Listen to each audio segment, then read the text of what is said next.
안녕하십니까. 대구 창조경제혁신센터 청년창업본부장 전태훈입니다.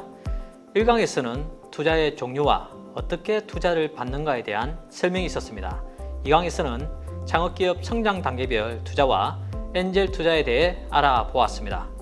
3강에서는 투자 프로세스에 대한 예를 중점으로 투자 유치, 로드맵 작성에 대해 설명하겠습니다. 1강에서 왜 투자를 받아야 하는가에 대해 간략히 언급을 해드렸는데요.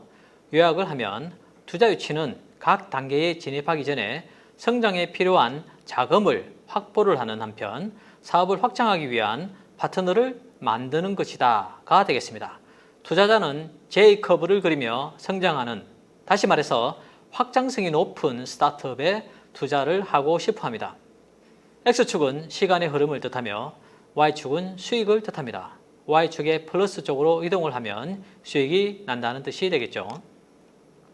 지난번 강의에서 설명드렸듯이 창업의 과정은 아이디어에서 시작해서 시제품인 프로토타입을 제작하고 그 전후로 창업을 하게 됩니다.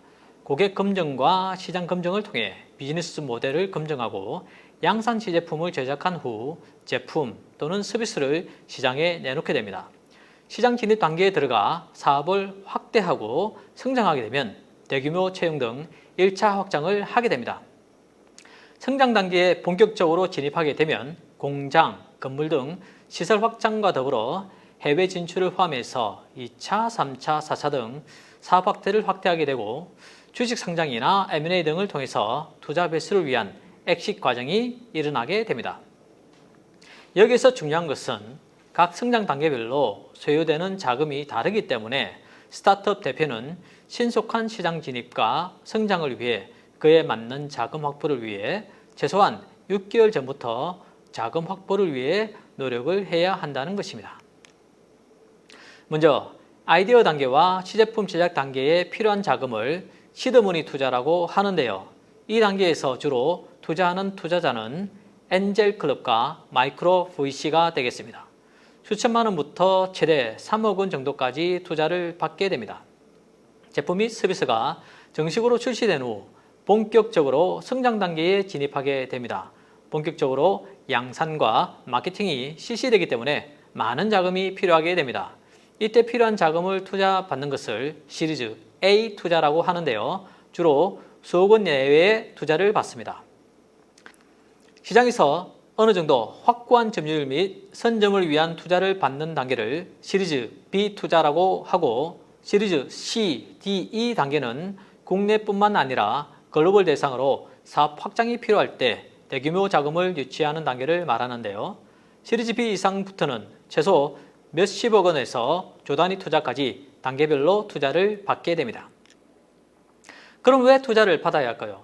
그 이유는 성장 단계에 맞게 필요한 자금을 수혈해서 경쟁자보다 먼저 시장을 점유하고 비즈니스를 계속적으로 확대시켜야 하기 때문입니다. 1억 원의 돈으로 마케팅을 해서 10만 명의 고객을 확보하는데 2년에서 3년이 걸린다고 했을 때 10억 원의 돈으로 마케팅을 해서 100만 명의 고객을 확보하는데 6개월에서 1년이 걸린다면 당연히 10억 원의 지출이 회사의 성장에 더 도움이 될 것입니다. 하지만 우리에겐 그럴 만한 자금이 없고 융자를 받는 것도 담보의 여력과 금액의 상한선이 있기 때문에 투자를 받아야 하는 것입니다. 또한 투자를 받게 되면 투자자가 투자 자금을 회수받기 위해 많은 조언과 네트워크를 연결해 주기 때문에 또 다른 파트너를 확보한다는 장점을 얻을 수 있게 됩니다. 이 페이지에서 보았듯이 성장 곡선에 맞는 투자 유치 단계가 존재하게 되는데요. 1회 투자 규모에 맞춰서 그에 맞는 투자자를 만나 적절한 투자를 유치할 수 있습니다. 다시 말해서 시드 투자 단계에서 VC를 찾아가 봐야 아무런 소용이 없다는 말이 되겠습니다. 투자자의 구분은 보시는 바와 같습니다.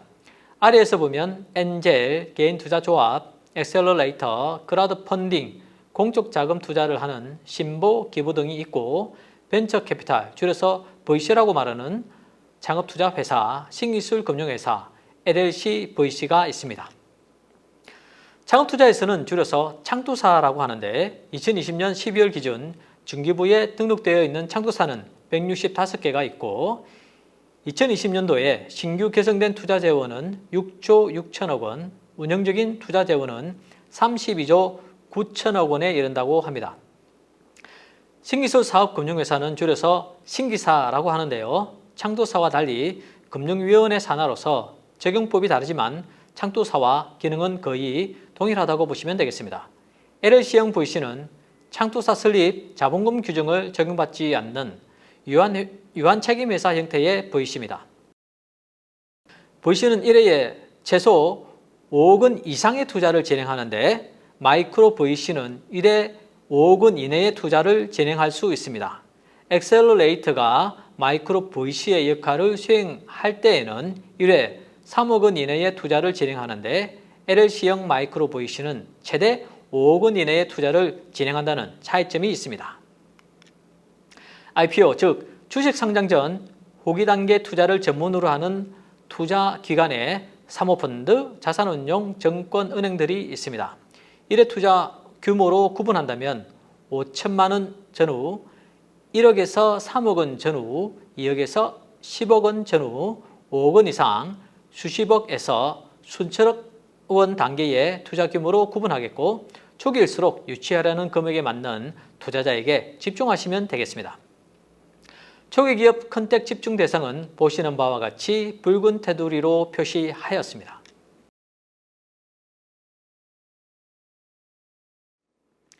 이 페이지에서는 VC가 업체 발굴부터 투자금을 납입하는 일련의 과정에 대해 알아보겠습니다. 딜 소싱이라는 것은 잠재 투자 대상 기업을 발굴하는 것을 뜻하며 투자 유치를 희망하는 스타트업을 접촉하는 것을 말합니다. 통상 투자자는 한 개의 기업을 투자를 결정하기 전에 IR데이, 데모데이, 지인의 소개 등을 통해서 최소 50개에서 100개의 기업을 만나고 자료를 받는다고 합니다. 이 중에서 3차 정도의 필터링을 거쳐서 최종 투자를 결정하게 됩니다. IR은 투자자 앞에서 우리 회사에 투자할 가치가 있다는 것을 보여주는 발표 행사로 다음 과정에서 자세히 설명해 드리도록 하겠습니다. IR 이후 담당 심사역이 본격적으로 기업을 분석하기 위해서 투자 검토 보고서를 작성합니다. 이후 이 보고서를 투자심의위원회, 즉 투심위에 상정하게 됩니다. VC에서는 투자를 한 명이 결정하지 않습니다. 담당 심사역과 참여 심사역 2명, 투심위원 여러 명과 대표이사가 참여하는 투심위를 개최해서 자금 집행 여부를 결정합니다. 투심위를 통과하게 되면 실사가 진행됩니다. 실사를 통해서 회계 자료를 들여다보고 소송 등 법률적인 이슈가 있는지 확인한다고 하네요. 실사를 통과하게 되면 계약서를 검토하고 계약 날인을 하게 됩니다. 그리고 투자금이 납입이 되죠.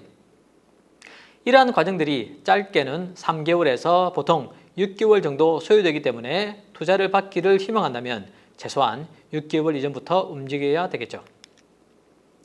투심위에서 주의 논의 포인트로는 회사의 경쟁력, 시장 규모 및 성장성, 대표이사 및 핵심 인력 구성, 분쟁 소송과 재무 리스크, 투자 유치 투자금의 관련 내용, 엑식 가능성, 기업 가치 등을 살펴본다고 하니 참고하시면 되겠습니다.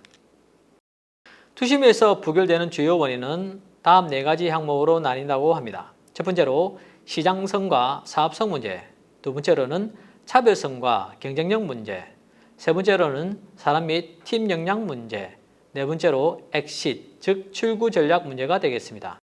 투자를 받기 위해서는 부결되는 주요 원인을 미리 살펴서 대비해야 되겠죠. 그럼 자세히 살펴볼까요? 먼저 시장성과 사업성 이슈입니다. 투자자 입장에서 나라면 굳이 내 돈 내고 쓰고 싶지 않은데 라고 다수의 투심위 위원들이 판단을 했다면 부결될 가능성이 높겠죠. 이 문제는 제시하는 고객 가치와 연결된 문제이기도 합니다. 따라서 제품 개발 단계에서부터 고객 검증, 시장 검증을 충실히 수행해서 소비자가 지갑을 기꺼이 열 수 있는 제품 혹은 서비스를 출시해야겠죠. 시장이 이미 성숙되거나 정체되었다면 시장에서 지속적인 수익이 날 리가 없겠죠. 따라서 사업의 확장 가능성을 충분히 설득하는 게 포인트라고 전문가들은 조언하고 있습니다. 틈새 시장을 노리는 전략일지라도 대량 판매가 이루어지는 매스 마켓으로의 확장과 성장 가능성에 대한 확신을 줘야 합니다. 아직 열리지 않은 얼리 어답터만의 시장이라면 제품판매도 당연히 소량이겠죠. 급초기 시장이라면 투자자들은 수익이 날까라며 우려를 하는 게 당연하겠죠. 사업의 지속 가능성에 대한 설득력이 없다면 투자금 회수도 그만큼 불투명해지겠죠. 또한 시장 진입 전략이 불확실하다면 이 또한 마찬가지겠네요.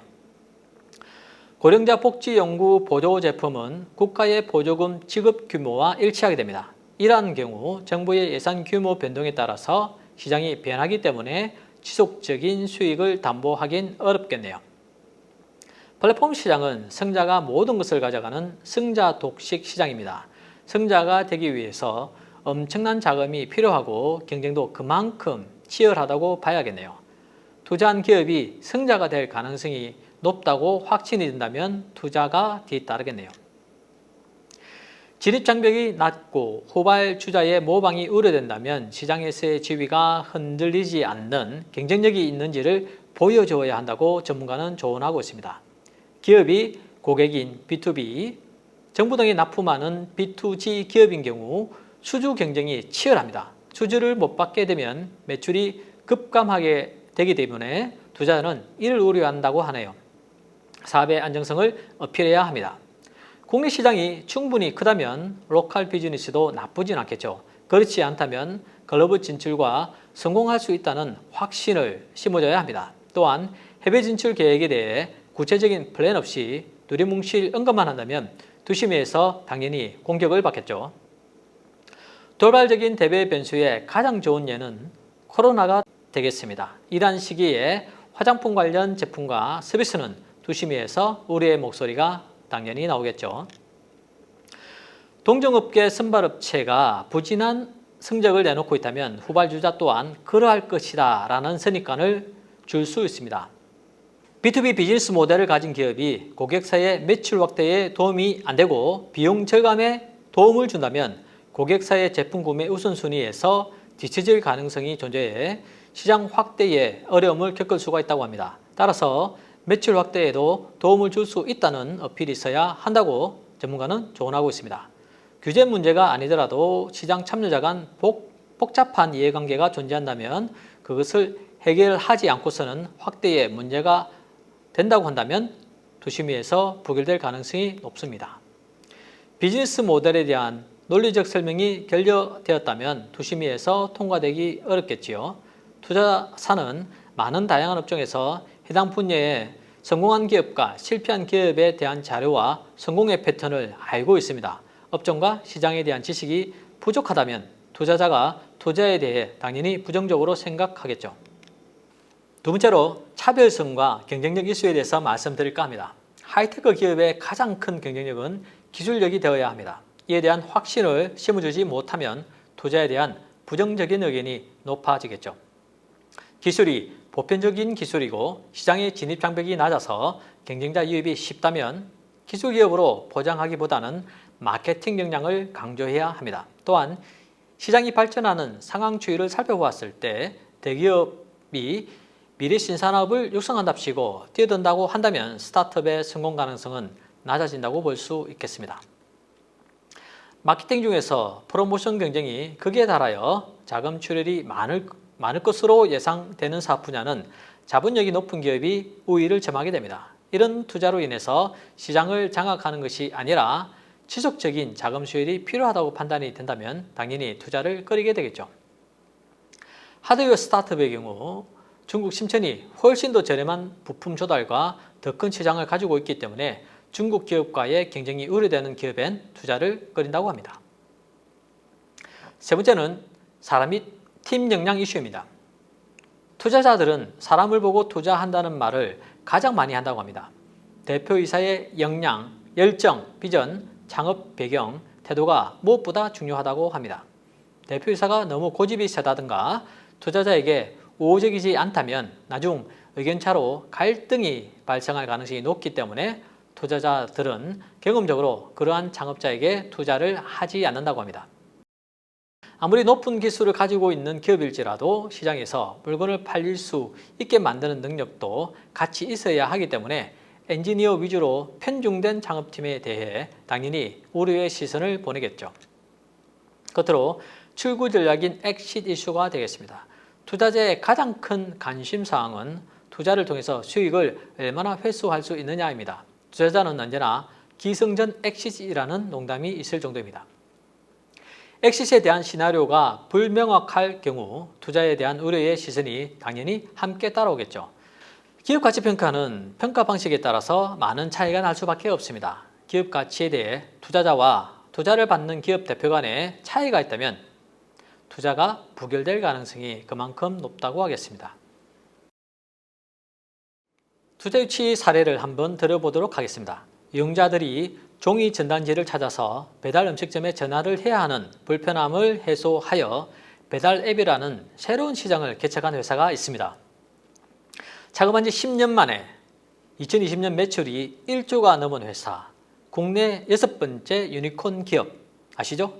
유니콘 기업이란 기업 가치가 1조 원 이상인 아직 주식시장에 상장하지 않은 스타트업을 가리키는 단어로 유니콘처럼 상상 속에서 존재한다는 것에서 유래한 말이라는 것을 지난번에 설명드렸습니다. 2019년 독일 회사의 M&A가 되고 최종 기업 가치가 7조 6,800억 원이 된 회사. 네, 맞습니다. 여러분 스마트폰에 하나씩 꼭 들어있는 그 앱 배달의 민족을 만든 오한형제들이라는 회사입니다. 오한형제들은 지난해 출신 김봉진 대표가 설립한 회사입니다. 창업하기 전에 먼저 2010년 6월에 배달의 민족이라는 앱을 출시했고 5개월 후에 본격적으로 회사를 창업하게 됩니다. 김봉진 대표에 대해서 좀 알아보았습니다. 화가가 되고 싶었지만 어린 시절 가난해서 예고에 진학하지 못하고 수도 전기 공고를 진학하였고 서울예대 실내 디자인을 전공하였다고 합니다.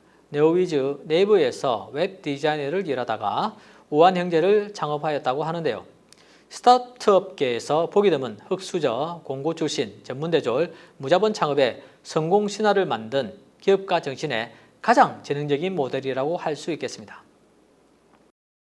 김봉진 대표의 초기 아이디어는 114와 같은 전화번호 서비스였다고 합니다. 스마트폰용 전화번호 앱을 만들고자 했으나 비즈니스 모델에 있어서 수익성과 확장성이 부족해서 피보팅을 한 것이 바로 배달 음식점 전화번호 즉 전단지였다고 합니다.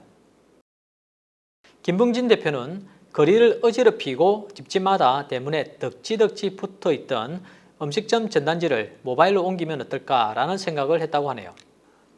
배달의 민족은 그렇게 시작되었고 이 앱은 2011년도에 누적 다운로드 200만 건을 돌파했고 2012년도에 바로 결제 서비스를 오픈, 2014년도에 누적 다운로드 1000만 건을 돌파, 2014년도에 우리가 어떤 민족입니까? 라는 전설적인 TV 광고를 시작해서 배민 문방구 오픈, 간편 결제를 도입하였고 가맹점에서 배달 건당 9.5%의 수수료를 받던 것을 2015년 중개 수수료 0%를 선언하고 새로운 비즈니스 모델을 구축하여 더욱 성장의 발판을 마련하였다고 하네요.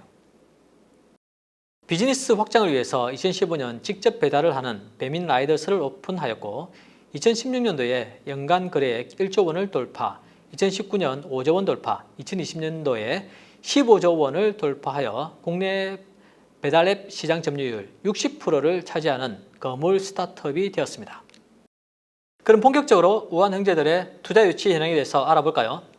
2010년도에 무자본 창업을 시작해서 2011년도에 초기 기업 투자 전문 VC인 보온렌젤스 파트너스에게서 시드 투자 3억 원을 받아서 시장 진입의 발판을 확보하였습니다. 그로부터 2년 후에 미국 VC, 알토스 벤처스 등 세계의 VC로부터 시리즈 A 투자 21억 원을 투자받아서 바로결제 서비스 오픈의 총알을 마련하였죠. 2014년 알토스 벤처스 등 4개의 VC로부터 시리즈 C 후속 투자에 성공하여 120억 원의 투자를 받았는데요. 이 자금을 통해서 배달의 민족이라는 앱을 전 국민에 알리게 되는 TV 광고를 시작하게 됩니다.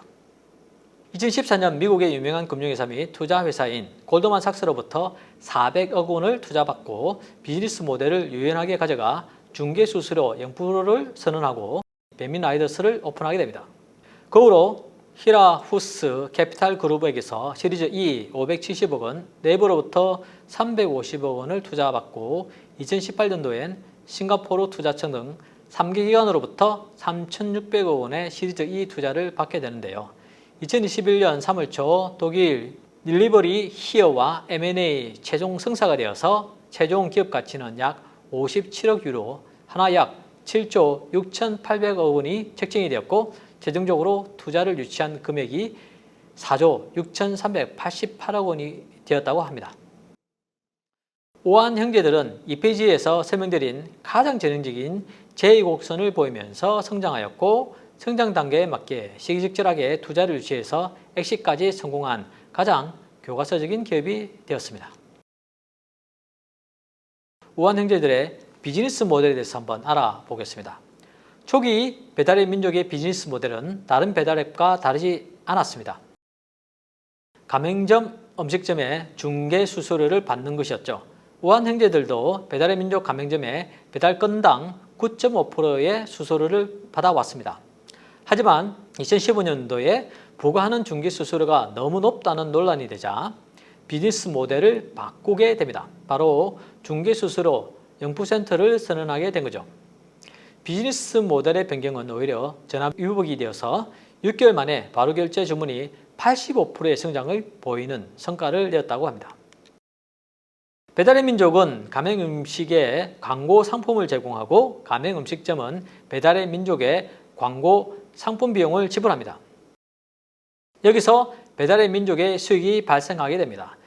배민은 고객에게 배달의 정보와 자체 결제 시스템인 바로 결제 서비스를 제공합니다. 고객은 주문 및 리뷰를 제공하고 음식이 배달이 되면 결제 금액이 가맹 음식점에 지불되는 프로세스입니다. 배민의 수익은 광고 상품 제공 서비스인 울트라콜 등의 서비스에서 발생합니다. 울트라콜은 앱리스트 상단에 음식점 이름이 노출되도록 하는 서비스인데요. 노출 자체는 과금이 발생하지 않지만 주문이 성사되면 5.8%의 수수료를 받습니다. 울트라콜은 월 8만 원의 고정 광고료를 지불해야 합니다. 가맹 음식점이 아닌 곳을 배달하기 위해서 우한 형제들은 배민 라이더스를 2015년에 오픈합니다. 기존에 잘 배달해주지 않던 스테이크, 파스타, 수제버거, 초밥, 회, 커피 등 줄 서서 먹던 맛집 레스토랑의 음식까지 배달해주는 서비스로 배달을 하는 라이더들을 자회사에서 직접 고용하였습니다. 식당은 배민 라이더스에 음식을 위탁하고 주문 건당 일정 비율의 수수료를 냅니다. 고객은 음식을 주문하고 배달비와 리뷰도 제공합니다. 주문이 식당에 전달되고 배민 라이더스를 통해서 고객에게 음식이 전달됩니다. 다른 배달 주문과 달리 배민 라이더스 이용 시 거리 비례 배달료를 내야 한다고 하네요. 그럼 투자 유치 로드맵에 대해서 알아보겠습니다. 창업을 한 후 대표는 회사의 돈이 떨어지기까지 남은 시간을 미리 계산하고 적절한 성장 시기에 맞춰서 융자든 공적 자금이든 투자든 부족하고 필요한 자금을 유치해야 합니다. 그러기 위해서는 성장 단계 설정 및 소요 자금을 예측해야 하겠습니다. 자본금 1억 원으로 회사를 창업했습니다. 창업 시 대표 1인 회사로 시작했지만 1년이 지난 후 초기 제품 단계에 진입하여 제품 개발자, 고객 및 시장 검증을 위해 2명을 더 고용했습니다. 이때 총 필요 자금은 인건비 1억 원, 재료비, 외주 영역비, 제품 개발비 등 운전 자금 1억 원이 필요하다는 계산을 도출했습니다. 앞서 동영상에서 설명되었던 바 월별 소요 비용으로 나누어 산중해 보아야 하지만 여기에서는 이해를 돕기 위해서 연 단위로 대략적인 표시만 했다는 점을 알아주셨으면 합니다. 2년이 지난 후를 시장 진출 단계로 설정했습니다. 이때부터는 매출이 시작되는 단계로 마케팅 등 직원을 더 채용을 해서 임직원이 10명이 되는 걸로 예측했습니다. 이때 필요한 자금은 인건비 5억 원, 운전자금 5억 원으로 추정했습니다. 시장 확대 단계에서는 본격적으로 시장에 진출해서 성과를 확대해야 하는 단계입니다. 성과가 나면 제품 판매를 더욱 늘리고 공장과 건물을 짓기 위해 많은 돈이 들어가는 단계입니다. 그에 맞춰 직원들도 대거 채용할 계획입니다. 이때 필요한 자금을 인건비 10억 원, 운전자금 10억 원, 시설자금 30억 원으로 잡았습니다. 끝으로 2028년에 M&A를 추진해서 엑싯을 한다는 계획입니다. 성장 단계 설정 및 소요 자금 예측이 끝나면 성장 단계 설정에 따른 자금 조달 전략을 수립해야 합니다. 이것을 투자 유치 로드맵이라고 부릅니다. 예시에서는 초기 제품 출시 전에 정부 지원 사업을 통해 자금을 수혈하고 시드 투자 유치를 통해서 부족한 자금을 해결하고자 합니다. 시장 진출 전에 초기 창업 패키지 지원 사업에 선정되어 일부 자금을 해결하고 시리즈 A 투자 유치를 통해 시장 진출 자금을 마련합니다. 시장 확대 단계 전에 팁스 프로그램에 선정되어 일부 자금을 해결하고 시리즈 B 투자를 받아 시장 확대에 필요한 자금을 해결하고자 합니다. 시리즈 C 투자 유치를 받고 엑시 준비를 시작합니다. 스타트업이 투자를 유치해야 하는 이유는 자금이 부족해서이고 더욱 속도를 내고 빨리 성장해서 시장의 점유율을 확대하기 위해서입니다. 투자를 유치하게 되면 투자자라는 인적 네트워크를 확보하게 되고 투자자도 자신이 투자한 자금의 회수를 위해서라도 투자한 회사의 성공을 전적으로 지원하게 됩니다. 물론 경영 간섭이라는 단점도 존재하긴 합니다. 창업을 한 후 대표는 회사의 돈이 떨어지기까지 남은 시간을 미리 계산하고 적절한 성장 시기에 융자든 공적 자금이든 투자든 적합한 자금을 유치해야 합니다. 투자자의 유일한 관심은 자신이 얼마나 투자하고 투자를 얼마나 유지해야 하며 투자를 통해서 수익을 얼마나 회수할 수 있는가가 되겠습니다.